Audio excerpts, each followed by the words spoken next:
Maki ya di ban. Ya wona papa ko wa. Papa ko beta tego. E kana ba puri. Ama tiye je de ma kwa. Mam Ne.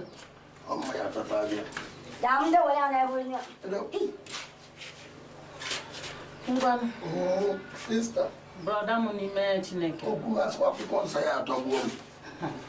Akwe mane ngai kwose. Anehu. Mbia kwa na bali anya ebido ko na. Bia kwa se to biko. Le kwa Joseph anya. Mba ga me bia no na. Di chikwa ike. Bye bye. Papa ko e bu nwanya. Adan.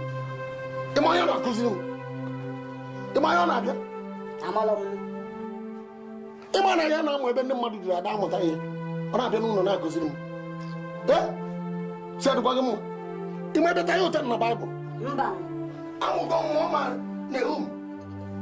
Nebukadneza. Zakaraya. Ta ya ụta 36. Ime ya? Babila sama mu. Ya be Bible Toyota ma Zechariah ma Zubambu ede na Bible. Ka njọ gị. Ịmara, mama gị rapụ m na-agba ọsọ n'igwe eji igwe eji ya. Ọrụ Baịbụl agụsị Baịbụl ejiwe n'igwe.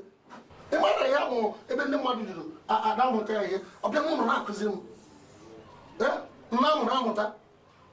Ọ ya bụkọrọ mgbede a na-amụ m na-amụta. Ọ mụta m emecha mmụọ gị. Onye ịchọ anya ịchọ ihe ga-ede akwa n'ụlọ.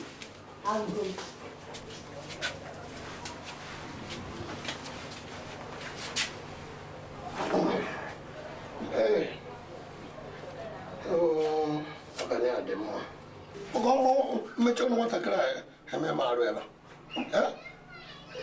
Mmechi ọnụ nwatakịrị eme m arụ. Eme onye nna ahụ. Joseph!